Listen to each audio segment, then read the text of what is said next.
Assalamualaikum, welcome back to my YouTube channel Firdaus Muzammil. Kembali lagi kita dalam segmen Paranormal Series. So semalam kita dah cerita pasal sejarah.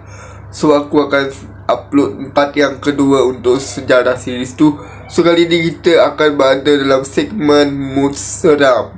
Yang aku nak kongsikan ini adalah kisah di mana pengalaman aku sendiri ketika pergi melawat bersama kakak dan family aku untuk merawat kakak aku yang sentiasa kena rasuk ni. So tanpa buang masa, mari kita mulakan. Tapi sebelum tu kita mulakan dengan membaca doa dulu. Mohon perlindungan daripada gangguan-gangguan syaitan dan makhluk-makhluk yang kita tak nampak. So jom. Bismillahirrahmanirrahim. Bismillahirrahmanirrahim.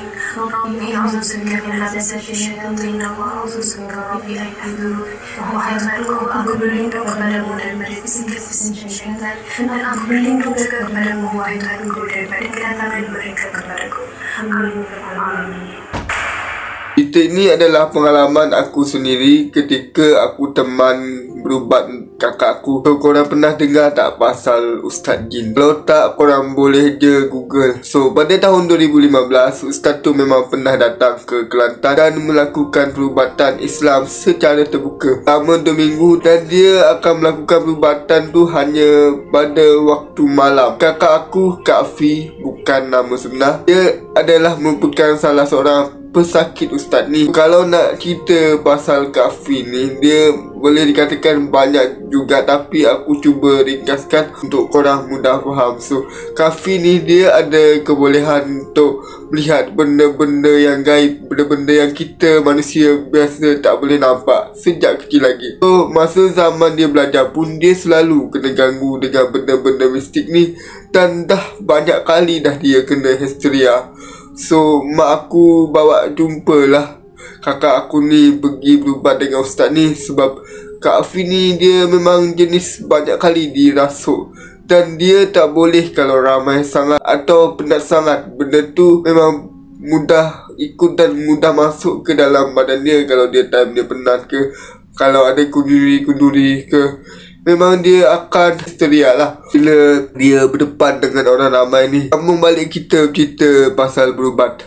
Tiap malam selepas je kelas tambahan pada waktu malam, mak aku bawa aku untuk ke sana untuk teman dia lah, untuk bawa kakak aku berubat yang terletak di dataran yang berdekatan dengan hutan dan jalan raya yang besar.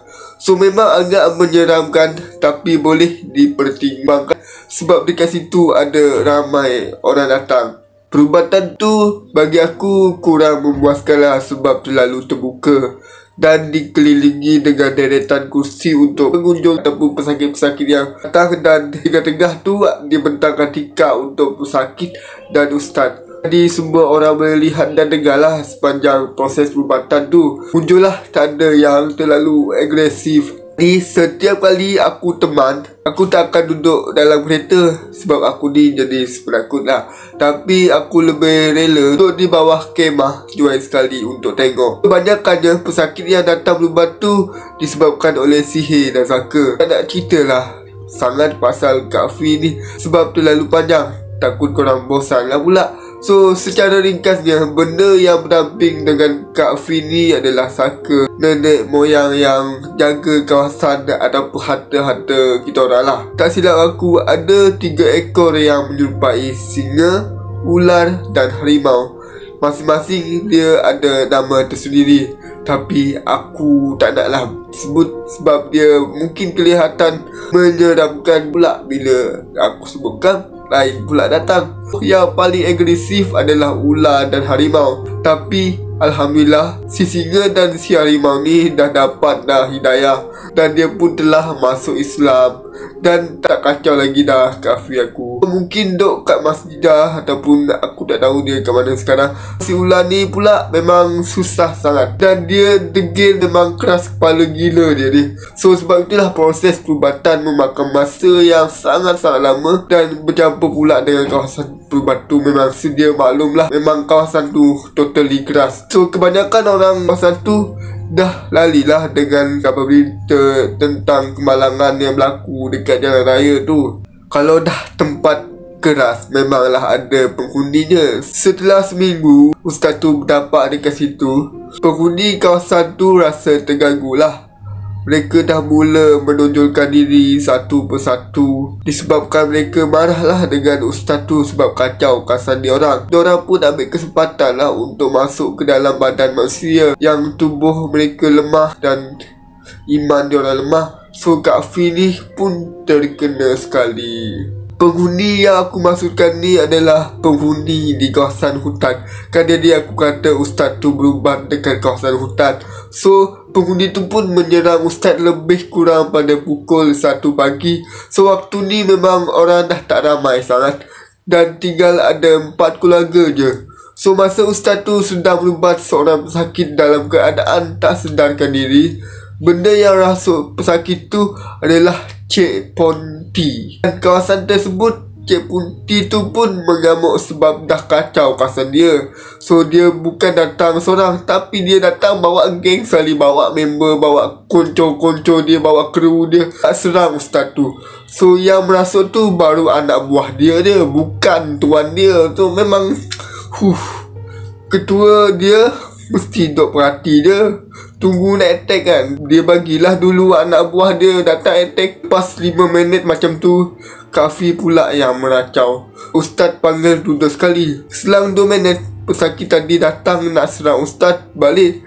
Nasiblah orang sekeliling tu memang tolonglah ustaz tu. Mana boleh dia nak cover seorang dengan benda yang macam tu.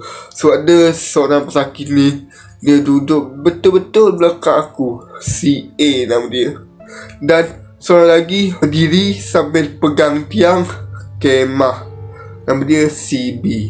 CB ni dia duduk menangis je kerja dia. So sedang aku sibuk, sedang aku ralit memahati adegan yang depan mata kan, si A ni pun bangun dan menembus kursi yang ada di tepi dia dan menyerang ustaz. Berderau darah waktu tu kan. Aku memang darah tu memang takut gila kan.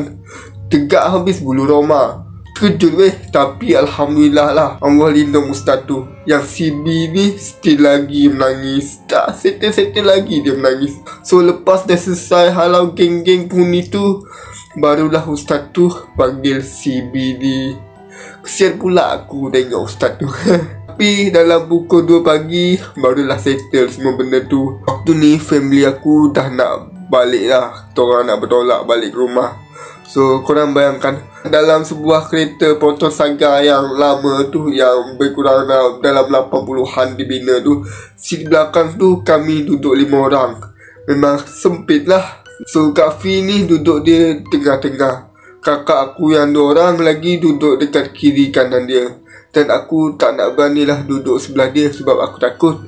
So jadi aku duduklah sebelah tingkap. Kakak aku yang duduk sebelah aku ni, aku rasa macam tak sedap hati. Jadi dia bacalah ayat kerusi sebagai peninding. So korang teka apa yang terjadi? Kak Fi mendengus kuat dan menjeling tajam ke mata arah kakak aku tu. So dia jeling dengan keadaan, dengan gaya yang seram. Dia jeling macam tu, macam dia macam tak puas hati lah masa tu. Tu kami memang dekat kawasan dataran tu.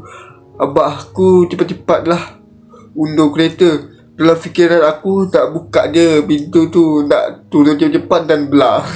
So tapi apa kan daya yang kita terhimpit, kita redha je lah. Kak Fi pun dah mula menangis. Kakak aku buka pintu yang sebelah lagi tu. Abah aku cepat-cepat bawa Kak Fi pergi jumpa ustaz tu, kalau Kak Ponti tu. Alhamdulillah semua dah selesai. Nasib baik tak bawa balik sekali. Kalau tak memang ada geng sekali kan. Dekat pukul 3 pagi barulah sampai dekat rumah. So semua ahli member family dah penat. Dan aku pun pergi sekolah pun dalam keadaan mengantuk. Banyak kali jugalah kena tegur dengan cikgu kan, sebab tidur dalam kelas. Selepas kejadian tu, aku dah tak nak teman lah mak aku dah. So kakak aku yang lain pula pergi teman. So aku kena fokus lah dekat pelajaran pula. So aku nak balik dengan cerita dari kakak-kakak aku je lah. So banyak sebenarnya cerita sepanjang perubatan tu dan boleh dijadikan iktibar. Banyak lagi kisah seram yang tak sempat aku nak share kat sini. Tapi takut korang bosan lah pula kalau video ni panjang-panjang kan. So pengajaran untuk cerita ni, kita sebagai manusia janganlah sesekali menjadikan makhluk gaib ni sebagai teman atau member kita, ataupun tempat kita meminta tolong. Kita ada Allah yang maha berkuasa dan tiada siapa yang dapat mampu menandingi pencipta kita yang maha kuasa. So apa-apa pun terjadi, kita mintalah pertolongan Allah dengan tabah, dengan sabar dan redha dalam segala hal. Dan ikhtiar untuk berubat. Jangan pula lah korang pergi cari bomoh untuk minta tolong. Tu dah salah dah tu dah mensyirikan dah tu. Sebab diorang pun guna jin juga kalau nak guna bomoh ni. So tak baik guys. Kita mintalah pertolongan dengan Allah Subhanahu Wa Taala. So guys, itu saja untuk video kali ini. Jangan lupa untuk tinggalkan button like, subscribe dan komen untuk part yang kedua pula kisah Ustaz Jin ni. Bagi korang yang baru datang dekat channel ni, jangan lupa untuk subscribe, like, share, komen dan jumpa lagi di next video. Assalamualaikum, bye bye.